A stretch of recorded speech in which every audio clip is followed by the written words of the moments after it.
بسم اللہ الرحمن الرحیم۔ السلام علیکم۔ ہمارا آج کا موضوع جامن ہے۔ جامن جو کہ ڈائبٹیز کی پیچیدگیوں سے بچانے کے لیے بہترین سمجھا جاتا ہے، لیکن اس کے فوائد محض ڈائبٹیز یا بلڈ شوگر تک ہی محدود نہیں بلکہ یہ جسم کے دیگر حصوں کے لیے بھی مفید ہوتا ہے۔ جامن میں پانی، protein, carbohydrates, calcium, iron, magnesium, phosphorus, potassium, sodium, vitamin C, vitamin B1، vitamin B2، vitamin B3، vitamin B6 اور وٹامن اے جیسے اجزاء موجود ہوتے ہیں۔ جامن میں پوٹیشیم کی مقدار کافی زیادہ ہوتی ہے جو بلڈ پریشر کو مستحکم رکھنے کے لیے انتہائی اہم جز ہے۔ جامن کو کھانے سے دل کی صحت کو بہتر بنانے میں مدد ملتی ہے کیونکہ یہ ہائی بلڈ پریشر کے مسئلے سے تحفظ فراہم کرتا ہے۔ جامن میں موجود اجزاء اور وٹامنز سے جسم کا مدافعتی نظام مضبوط ہوتا ہے۔ آئرن، کیلشیم اور سوڈیم جیسے اجزاء مدافعتی نظام کو مضبوط بنانے میں کردار ادا کرتے ہیں۔ جامن کھانے سے جلد صاف ہوتی ہے۔ اس کی وجہ جامن میں موجود اینٹی آکسیڈنٹ مرکبات اور وٹامن سی جیسے اجزاء ہیں جو جلد میں کولیگن نامی ہارمون بننے کا عمل بہتر کرتے ہیں۔ جامن کھانے سے سر درد کی شدت میں کمی لانے میں مدد مل سکتی ہے۔ شدید کھانسی سے گلے اور نظام تنفس کو نقصان پہنچتا ہے۔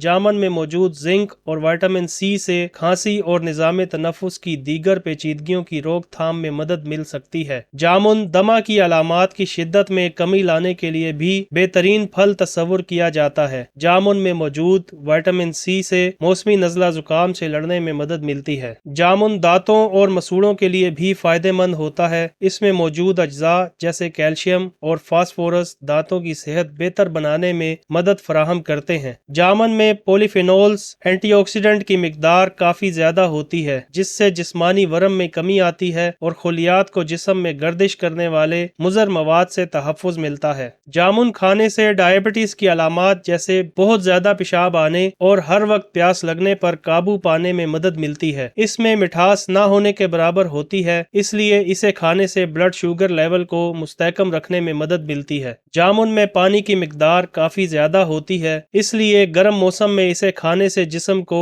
ڈی ہائیڈریشن سے بچانے میں مدد ملتی ہے، جبکہ کہا جاتا ہے کہ یہ خون کی گرمی بھی دور کرتا ہے۔ جامن میں آئرن جیسے غذائی اجزاء موجود ہوتے ہیں اور اگر جسم میں آئرن کی کمی ہو تو ہیموگلوبن کی سطح گھٹ جاتی ہے یا یوں کہہ لیں کہ خون کی کمی کا سامنا ہوتا ہے۔ اس لیے جامن کھانے سے جسم میں آئرن کی مقدار بڑھتی ہے اور خون کی کمی دور کرنے میں مدد ملتی ہے۔ جامن میں پانی اور فائبر کی مقدار کافی زیادہ ہوتی ہے جس سے ہاضمے کے افعال بہتر ہوتے ہیں جبکہ قبض کا خطرہ کم ہوتا ہے، لیکن اس میں تیزابیت کی مقدار تھوڑی زیادہ ہوتی ہے۔ اس لیے کچھ افراد کو زیادہ مقدار میں جامن کھانے پر سینے میں جلن کی شکایات ہو سکتی ہیں۔ ایسی مفید معلومات کے لیے یہ چینل سبسکرائب کیجیے۔ جزاکم اللہ خیرہ۔